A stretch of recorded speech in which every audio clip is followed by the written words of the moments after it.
भक्तों, आज आपको वाल्मीकि रामायण अरण्य कांड में रावण का सीता को अपने अंतपुर का दर्शन कराना और अपनी भार्या बन जाने के लिए समझाना, यह कथा आज आप वाल्मीकि रामायण में सुनाऊंगा। आप इसको ध्यानपूर्वक सुनें और इस चैनल को लाइक करें, सब्सक्राइब जरूर करें। कथा सुनिए। इस प्रकार 8 महाबली भयंकर राक्षसों को जनस्थान में जाने की आज्ञा दे रावण ने विपरीत बुद्धि के कारण अपने को कृत्य माना।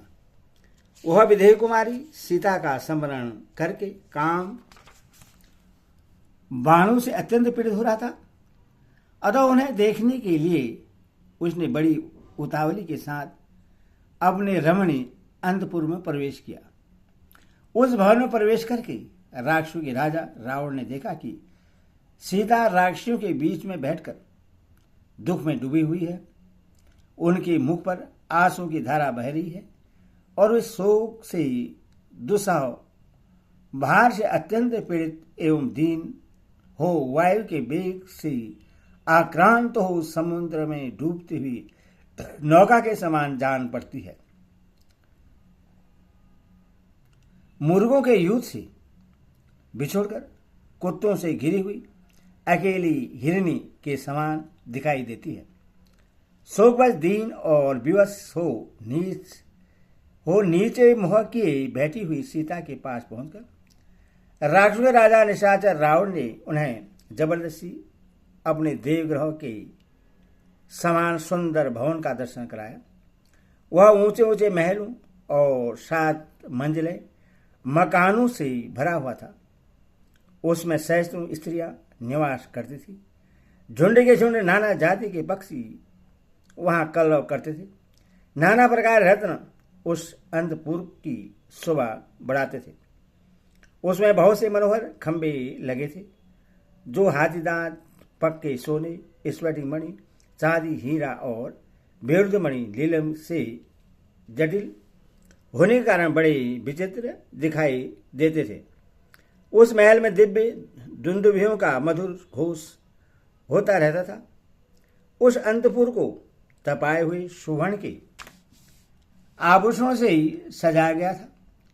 रावण सीता को साथ लेकर सोने की बनी हुई विचित्र सीढ़ी पर चढ़ा। वहां हाथी दांत और चांदी की बनी हुई खिड़कियां थी जो बड़ी सुहानी दिखाई देती थी। सोने की जालियों से ढकी हुई प्रसाद मालाएं भी दृष्टिगोचर होती थी। उस महल में जो भूभाग फर्श थे वे सूखी चूना के पक्के बनाए गए थे और उनमें मड़ियां जड़ी गई थी जिनसे वे सब के सब विचित्र दिखाई देते थे। दस्तगिरी ने अपने महल की वे सारी वस्तुएं मिथिली को दिखाई। रावण ने बहुत सी बावड़ियां और भांति भांति के फूलों से आच्छादित बहुत सी पोखरियां भी सीता को दिखलाई।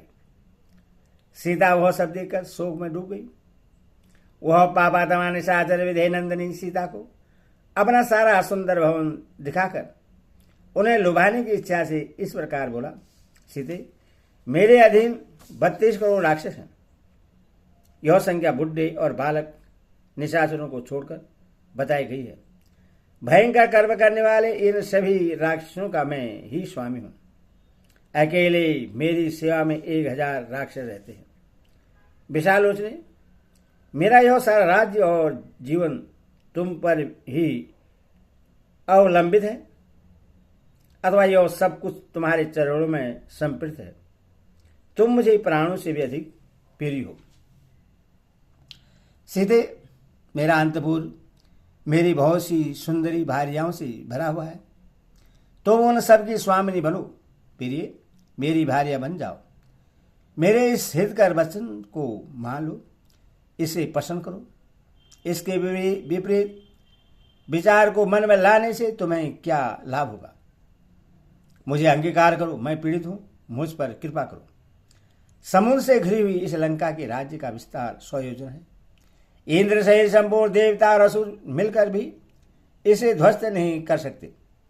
देवताओं, यक्षों, गंधर्वों, ऋषियों में भी मैं किसी को ऐसा नहीं देखता जो पराक्रम में मेरी समानता कर सके। राम तो राज्य से भ्रष्ट, दीन, तपस्वी, पैदल चलने वाले और मनुष्य होने के कारण अल्प तेज वाले हैं। उन्हें लेकर क्या करोगी? सीते, मुझको ही अपनाओ, मैं तुम्हारे योग्य पति हूँ। भीरू, जवानी सदा रहने वाली नहीं है, अतः यहाँ रहकर मेरे साथ रमण करो। बरानंदी, सीते, अब तुम राम के दर्शन का विचार छोड़ दो। इस राम में इतनी शक्ति कहाँ है कि यहाँ तक आने का मनोरथ भी कर सके। आकाश में महान वेग से बहने वाली वायु को रस्सियों में नहीं बांधा जा सकता, अथवा प्रज्वलित अग्नि को, निर्बल ज्वालाओं को हाथों से नहीं पकड़ा जा सकता। सोबने, मैं तीनों लोगों में किसी ऐसे वीर को नहीं देखता जो मेरी भुजाओं से सुरक्षित तुमको पराक्रम करके यहां से ले जा सके। लंका के इस विशाल राज्य का तुम ही पालन करो। मुझ जैसी राक्षस, देवता तथा संपूर्ण चराचर जगत तुम्हारे सेवक बनकर रहेंगे। स्नान के जल से आंध्र अथवा लंका के राज्य पर अपना अभिषेक कराकर उसके जल से आंध्र होकर संतुष्ट हो तुम अपने आप को क्रीड़ा विनोद में लगाओ। तुम्हारा पहले का जो दुष्कर्म था वह वनवास का कष्ट देकर समाप्त हो गया। अब तो तुम्हारा पुण्य कर्म शेष है, उसका फल यहां भोगो। मिथिलेश कुमारी, तुम मेरे साथ यहां रहकर सब प्रकार के पुष्पहार, दिव्यगंध और श्रेष्ठ आभूषण आदि का सेवन करो। सुंदर सुंदर कटे प्रदेश वाली सुंदरी, वो सूर्य के समान प्रकाशित होने वाला पुष्पक विमान मेरे भाई कुबेर का था, उससे मैंने बलपूर्वक जीता है। वह अत्यंत रमणीय, विशाल तथा मन के समान वेग से चलने वाला है। सीते, तुम उसके ऊपर मेरे साथ बैठकर सुखपूर्वक विहार करो। वरारोही, सुमुखी, तुम्हारा यह कमल के समान सुंदर, निर्मल और मनोहर दिखाई देने वाला मुख शोक से पीड़ित होने के कारण शोभा नहीं पा रहा है। जब रावण ऐसी बातें कहने लगा तब परम सुंदरी सीता देवी चंद्रमा के समान मनोहर अपने मुख को आंचल से ढककर धीरे धीरे आंसू बहाने लगी। सीता शोक से अस्वस्थ सी हो रही थी, चिंता से उनकी कांति नष्ट सी हो गई थी और वे भगवान राम का ध्यान करने लगी थी। उस अवस्था में उनसे यह वीर निशाचर रावण इस प्रकार बोला, विधेय नंदिनी, अपने पति के त्याग और पर पुरुष के अंगीकार से जो धर्मलोभ की आशंका होती है उसके कारण तुम्हें यहाँ लज्जा नहीं होनी चाहिए। इस तरह की लाज व्यर्थ है। देवी, तुम्हारे साथ जो मेरा स्नेह संबंध होगा वह आर्ष धर्मशास्त्रों द्वारा संपृक्त है।